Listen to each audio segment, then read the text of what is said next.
The wolf was not supposed to be outside the pen. Senna noticed this before she noticed anything else, before the cold of the stones through her boot soles, before the thin strips of pre-dawn light moving between the tower roof lines, before the weight of the satchel on her left shoulder, or the ledger pressed flat against her ribs on the right. She noticed the wolf, because the wolf was in the wrong place, and she had learned, over 3 years and 4 months of lower court service, that things in the wrong place were the things most worth paying attention to. The ledger was bound in dark leather with a tooth-shaped iron clasp.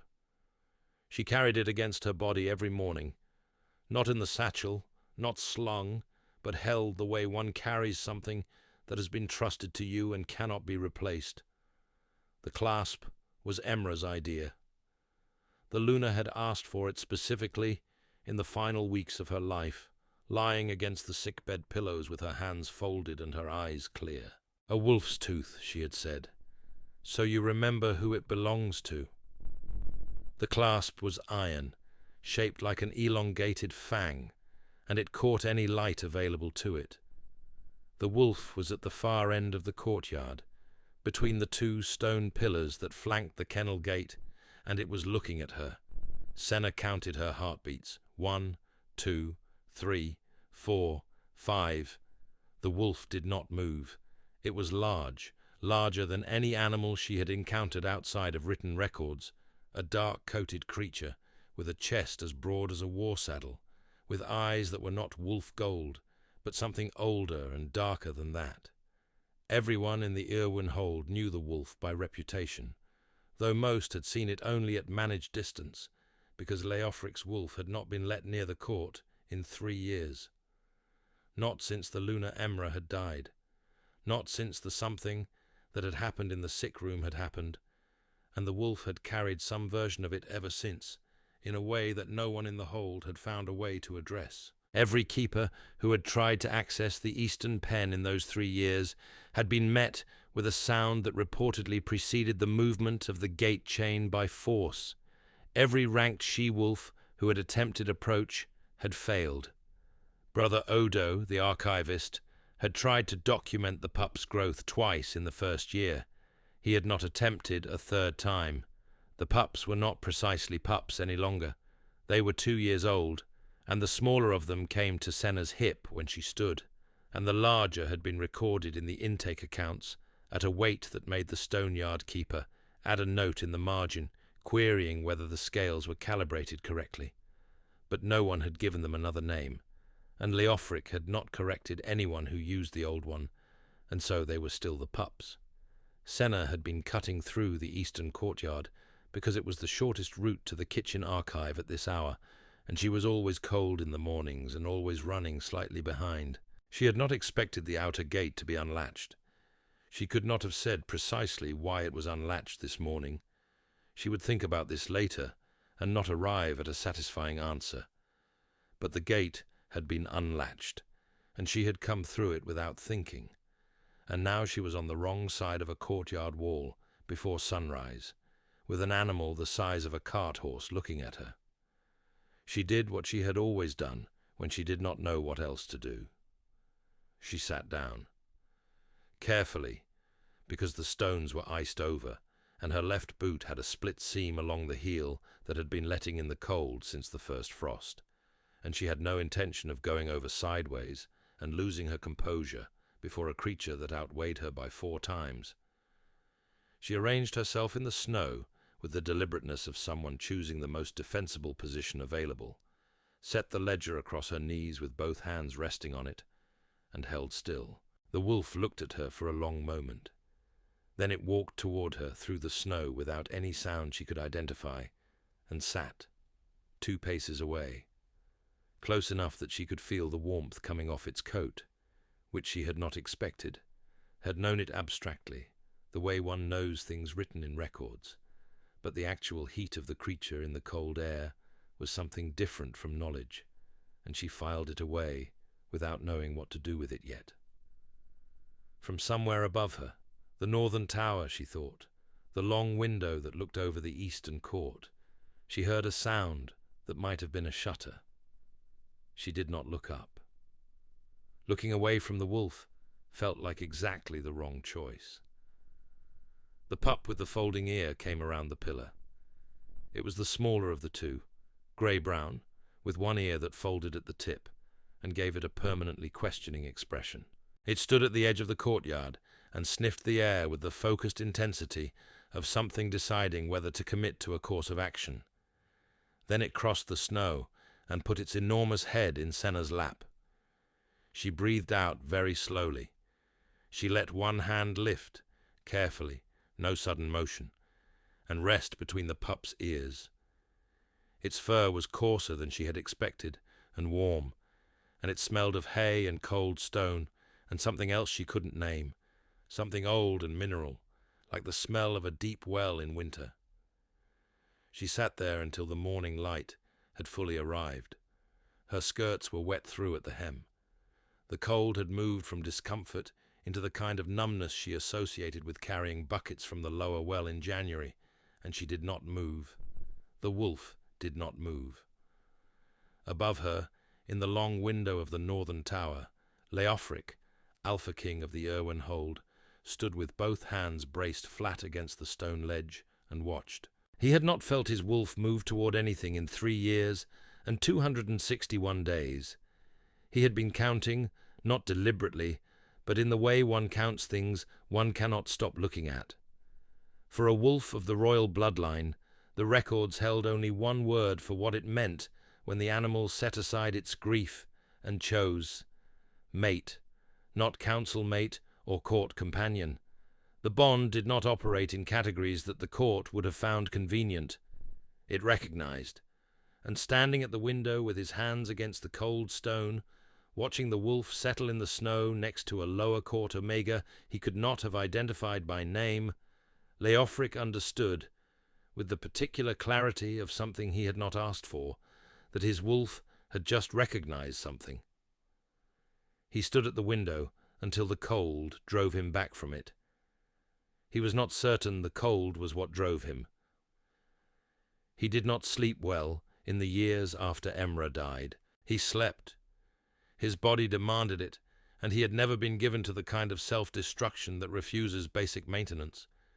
But the sleep was shallow and unsatisfying, and the council had learned 3 years ago not to bring him anything requiring judgment before he had been given an hour with his morning correspondence and something warm to drink. He woke every morning to the sound of the pups being released into the eastern courtyard. He had learned their particular pattern of movement on stone within the first week of their lives, 2 specific gaits that told him, without checking, that they had not been harmed in the night. It was the most reliable thing in his morning, and he had come to depend on it in a way he did not examine. He had been confirming it when the Omega came through the gate. He knew peripherally that there was an Omega assigned to the lower court records.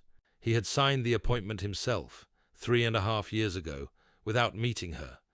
Routine administrative approvals were signed by category, not by individual interview, and he had 48 support staff on the lower court rolls whose faces he could not have matched to names. He could not have said what she looked like. He could see her now. She had sat down in the snow without any visible hesitation, as though this was simply the next correct thing to do. She was holding a ledger against her knees. Even from the tower he could see the clasp, tooth-shaped and iron, catching the flat early light. His wolf, which had lived at a great remove from him for 3 years and communicated in nothing more than a faint persistent undercurrent, made a sound that was not a sound but a shift in quality, a reorientation, the way a compass needle moves when north changes, he observed. The Omega, Senna, he confirmed from the administrative ledger on the 4th morning, came through the eastern courtyard gate at the same hour every day. The outer gate was unlatched each morning by his own standing instruction to the gatekeeper, given without explanation and without expecting one to be requested. She arrived with the satchel and the tooth-clasped ledger. The ledger was always held differently from the satchel, carried rather than slung, kept against her body regardless of temperature, transferred between arms when one grew tired, but never set down on a surface. The pups came to her within 2 days. By the fourth morning, the larger one was pressing its shoulder against her leg as she sat. The smaller one had taken to lying with its muzzle across her feet. His wolf continued its reorientation, steadily and without apology, pointing toward the eastern courtyard each morning, until Leofric found himself at the window, without consciously deciding to be there. He found himself in the East Wing at mid-morning on the fifth day, conducting a review of the record intake process that he could just as easily have handled by correspondence. The office of the lower court records was in the East Wing. He did not go in. He walked past the door and down the corridor, and then turned around and came back the way he had come, and felt for the first time in several years faintly ridiculous. On the seventh morning, he went down to the courtyard. He told himself he needed to ask about the ledger. Held documents in the lower court archive required a declaration of purpose. This was a real rule, and it was not unreasonable for the Alpha King to inquire after the documentation practices of his own administrative staff. He believed approximately half of this. He put on his cloak and went down the tower stairs. The eastern courtyard at dawn was colder than the tower. His breath made itself visible immediately. The pups heard him first. The larger one moved to flank her the moment his foot touched the courtyard stones, pressing its shoulder against her outer knee in a protective positioning it had not displayed toward any other person. The smaller one did not move from her lap. His wolf rose and stepped aside. He crossed the courtyard. She heard him coming. He could tell by the quality of stillness that came over her. Not fear, not quite, but the particular composure of someone who is choosing how to hold themselves before a thing arrives. When he stopped in front of her, she tipped her head back and looked up at him, and her eyes were grey, clear and steady, lighter than he had expected, the kind that did not offer more than they intended to. She was young, mid-20s he estimated, with a face that was not remarkable in its features, but precise in its expression. A quality of attention in the way she watched him that was older than the years warranted. The look of someone who had learned to be very still and to notice most things. Her hair was dark, pinned at the nape of her neck in the practical arrangement of someone for whom hair is a problem to be solved, with a few strands having escaped at her temple and curled in the cold. Her skin was winter pale, her knuckles chapped. Her right wrist and 2 fingers of her right hand were stained with ink to the second joint, the permanent marking of someone who wrote for hours every day and had been doing so for years. Her gown was grey wool, plain and well kept, and her cloak had been let down and re-hemmed once at least, the original stitch line visible as a faint shadow of darker thread. "You are the record keeper," he said. "Senna," she said. "Lower court records. No title. No qualifier." "My wolf does not do this," he said. "I know," she said. "I am sorry if I have overstepped. The outer gate was unlatched." "I know it was." He did not say that he had given that order. "The ledger. What is in it?" A pause. Brief, a beat and a half, but he noticed it. "Court records," she said. He looked at the tooth-shaped clasp. He looked at her hands resting on the cover with a stillness that was not casual. He thought about what she had said. Accurate, he suspected, and not remotely complete. "All right," he said. He went back up the tower stairs, sat at his desk, and sent a messenger to the archive with a request for Brother Odo. Brother Odo was 81 years old, which he offered as a recorded datum, neither complaint nor achievement. He was the archivist of the Irwinhold, keeper of the genealogical records, the charter documents, the bone rolls, and the tallied accounts of every supernatural event the bloodline had produced across 6 centuries of documentation. He was also the only person in the court who addressed Leofric without any visible effort to manage his own reaction to him, which Leofric had long decided was either deep courage or deep indifference, and was probably both. He settled into the chair across the desk and wrapped both aged hands around the cup of warmed wine. "The wolf has allowed approach," Leofric said. "Eastern courtyard, the lower court record keeper. "I know," Odo said. "The kitchen has discussed little else for 6 days. Is it recorded?" "Something like this." Odo turned the cup in his hands. He did not speak immediately. "The royal wolf, entering withdrawal after the death of a bonded Luna," he said at last, "is recorded on 6 occasions in the hold's documented history. In 5 of those instances, the withdrawal resolved naturally within months as the bond dissolved and the wolf recalibrated. The wolf accepted no approach during those periods, which the records interpret as grief." He paused. "In one case, it did not resolve in the natural way." "Tell me," Leofric said. "Alpha Brennan of the old line," Odo said. "He lost his Luna in the 3rd year of their bonding. His wolf entered what the records call the locked season, refused all contact, refused all approach, guarded the pups of the bond alone. The hold records note this continued for 14 months and 7 days. He turned the cup again. "Until a young woman from the lower settlement, a tanner's daughter, who kept the estate records for the hold's outer properties, came to deliver the autumn accounts and found the wolf in the eastern yard and sat down in the snow." Leofric was very still. "The wolf placed its head in her lap," Odo said. "Witnessed from the eastern gallery by 11 members of the court. The genealogical records from that year describe what followed as the recognition of the dormant bond.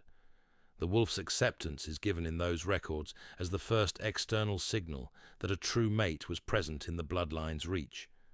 Prior to the man's understanding, prior to the bond's completion, prior to any formal recognition, the wolf knew before anything else knew." He set the cup down. "Brennan and the tanner's daughter were formally bonded 6 months after that morning. The genealogists of that era noted that hers was a bloodline the court's categories had not accounted for, and that the court's categories were, in that instance, incorrect." He looked at Leofric steadily. "That was 417 years ago. It has not been recorded since." "Until 8 mornings ago," Leofric said. "Until 8 mornings ago," Odo confirmed. "If I am counting correctly, which I am." The room was quiet. "She is an Omega," Leofric said. "No documented bloodline, no standing." "The bond," Odo said, with a mildness that was nearly dry, "does not appear to have consulted the court's categories." The problem of Lady Rosamond Ferrick had been building for 2 years in the way structural problems build, not through sudden rupture, but through the slow accumulation of weight in precisely the right places. Rosamond was 43, formally educated in the administrative traditions of 3 different holds, and had managed the domestic operations of the Irwin court since Emra's death, with a competence that Leofric had, in his better moments, been genuinely grateful for. She was not a cruel woman. She was a careful one. She understood power as architecture, the precise placement of one element against another until the resulting shape appeared inevitable to everyone looking at it, including, eventually, the person it was built for. Her personal adviser sat on the standing council. Her kinsman commanded the southern garrison. 3 years ago she had recommended a court physician of her acquaintance.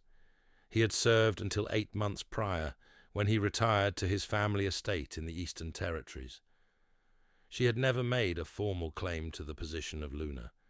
She had not needed to. What she had built was an assumption.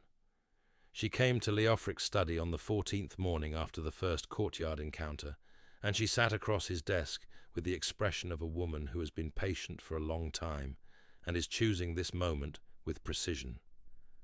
"I have a concern," she said, "about the lower court Omega." "Senna," Leofric said.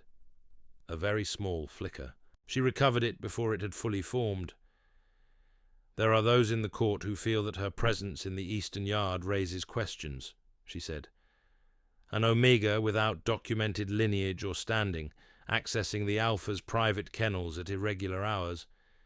I would not wish the court to draw conclusions from an informal arrangement that hasn't been reviewed. I have spoken with the Chamberlain, about adjusting the lower court delivery schedule. A small correction. No, said Leofric. She looked at him. No, he said again, in the register that was not a discussion. Of course, she said. I only thought— I know what you thought, he said. I have noted your concern. She took her leave.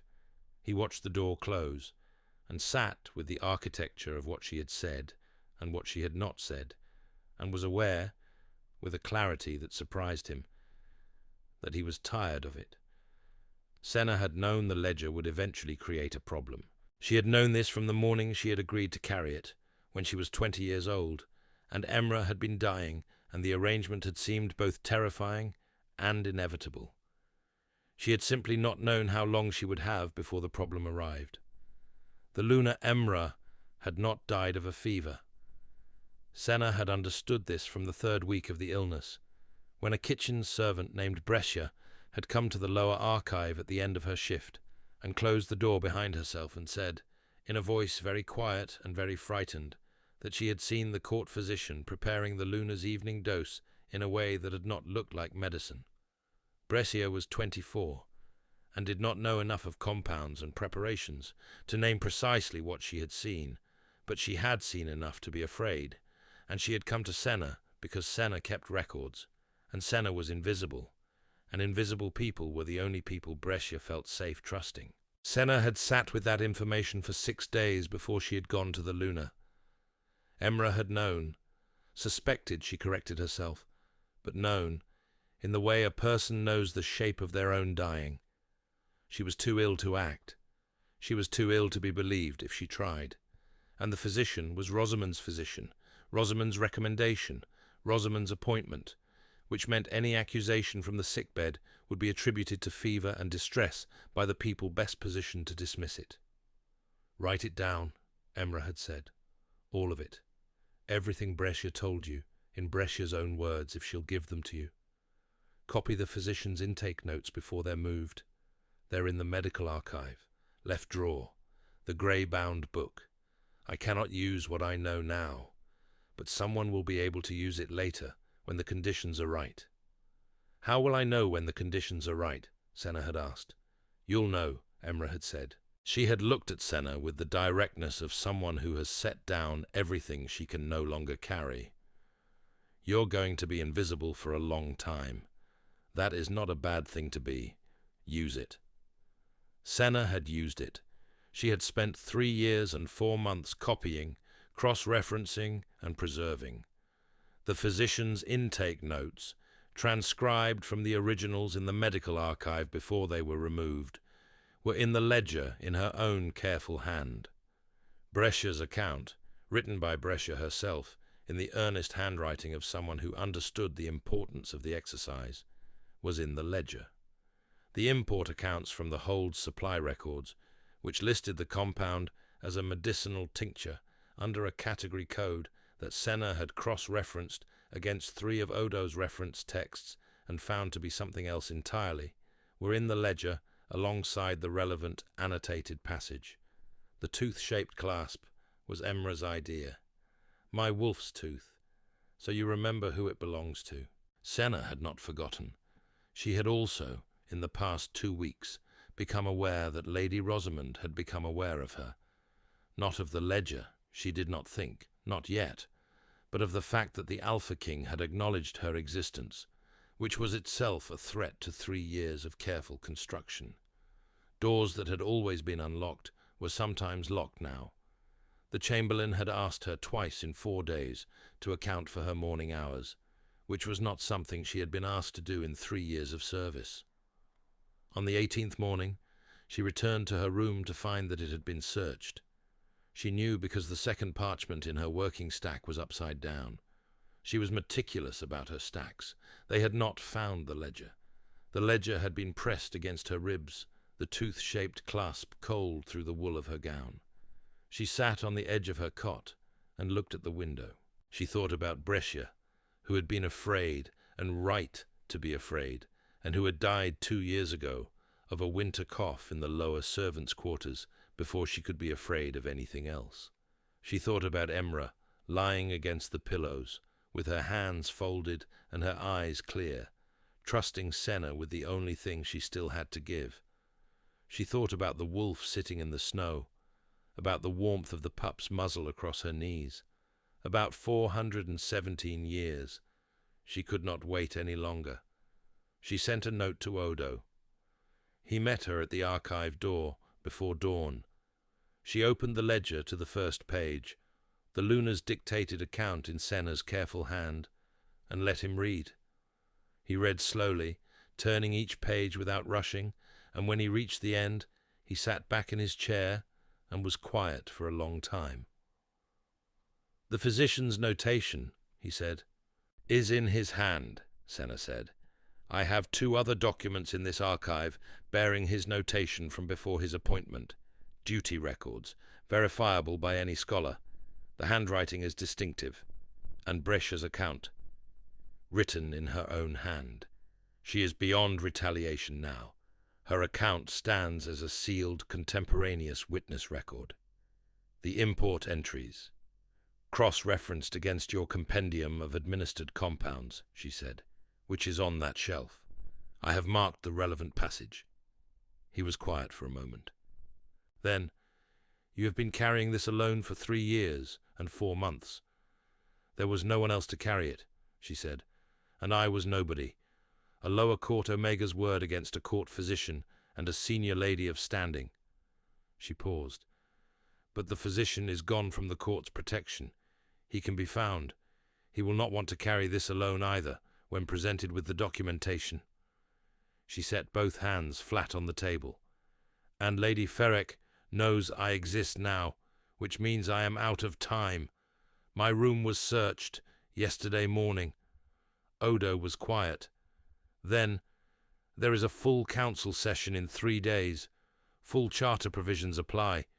The 3rd provision permits any member of the whole community, regardless of rank, to bring material evidence before a full session when it pertains to the safety of the Alpha's direct bloodline."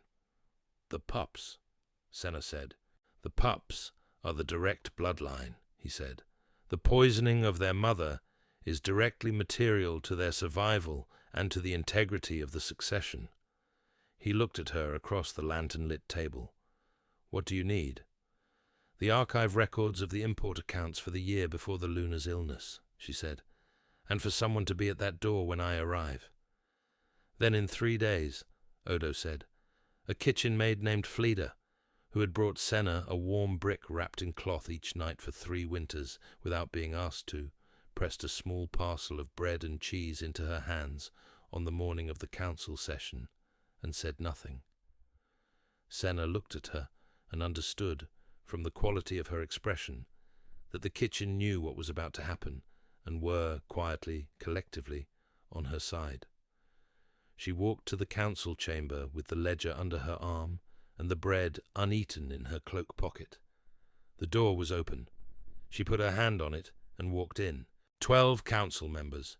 Lady Rosamond Ferrick to Leofric's left. Leofric at the head of the table, his hands flat on the wood, watching the door. He looked at her when she entered with an expression that was not surprise, but something she could not yet name. She walked to the table and set the ledger down on it. The tooth-shaped clasp caught the morning light through the long window. "I have evidence," she said, "of the poisoning of Luna Emra, Alpha King Leofric's bonded mate, and Luna of the Irwin Hold." The silence was complete. She did not look at Rosamond. She looked at the council, 12 faces in various states of response, and she laid out what she had in the sequence she had arranged. The Luna's dictated account, the physician's intake notation, cross-referenced and verified, Brescia's witness statement in the writer's own hand, the import records from the Hold supply archive alongside the relevant passage from Brother Odo's reference text, and the chain of appointments that connected the physician to the woman who had recommended him. When Rosamond said, in a voice of controlled calm, that Senna had no standing to address the council, Odo cited the 3rd charter provision from the doorway, where he had been standing since the session convened. When the eldest council member said the allegations required verification, Senna said the verification was already on the table, and that Brother Odo had additionally pulled the archive reference documents, which were at that moment being carried in by 2 junior archivists. They were. She had arranged this the night before. She spoke for 22 minutes. She did not raise her voice.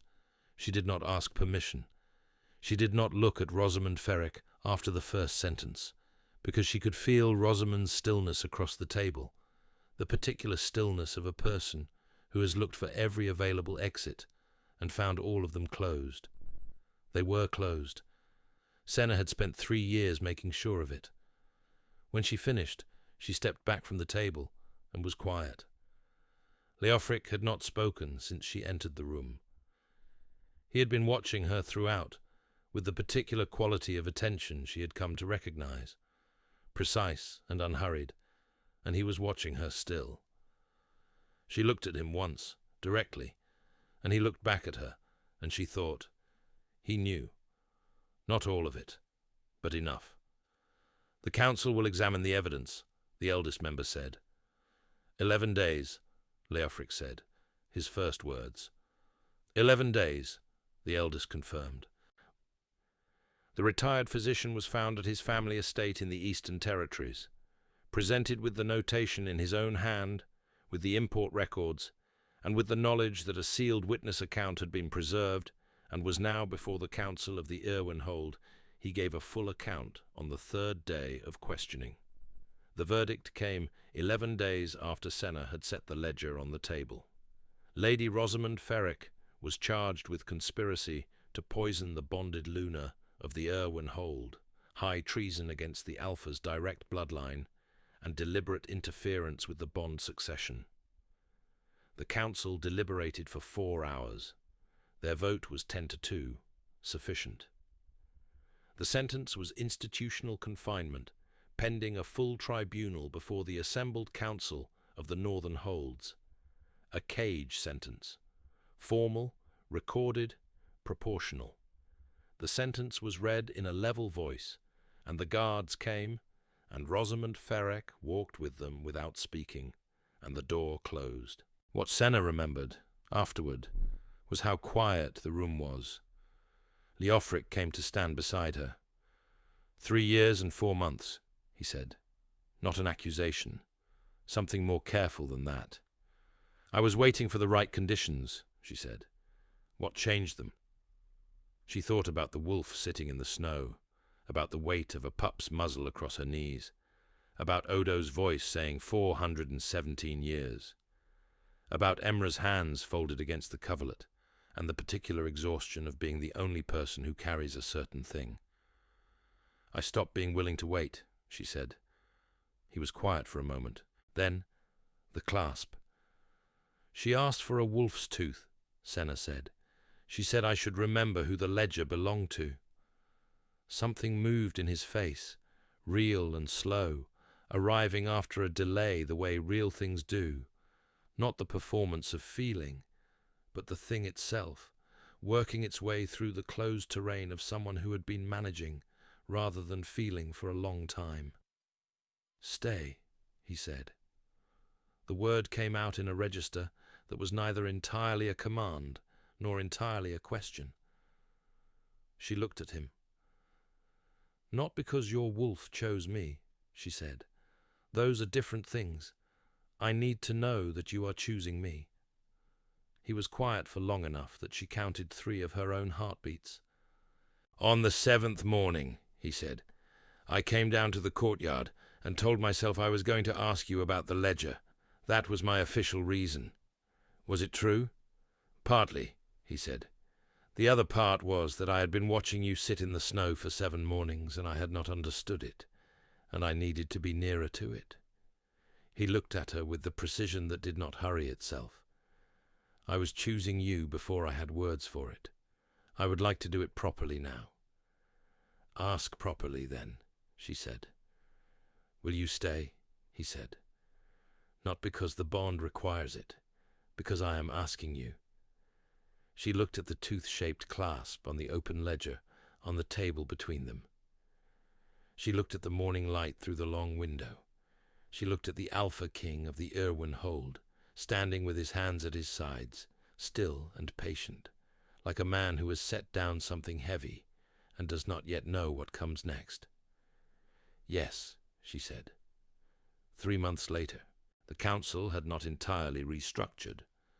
2 members still addressed correspondence to the Alpha's consort rather than to Senna by name, which she noted in her own records and was prepared to address through the slow pressure of making herself impossible to misaddress. She had been invisible for long enough to know that recognition came at its own pace. She was patient. She had always been patient. She still had ink on her wrist. Both boots had been repaired. Leofric had sent them to the cobbler without mentioning it, and she had noticed, and neither of them had said anything, because she had come to understand that the things he did quietly were more telling than anything he said aloud. She had written that down, too. The pups had tripled in size. The smaller one, the grey-brown creature with the folding ear, had claimed her feet as sleeping territory and had grown large enough to enforce the claim with authority. She had adapted her sleep accordingly and no longer tried to move it, and had discovered that the weight of a warm animal across her feet in the cold was one of the most reliable comforts she had ever encountered.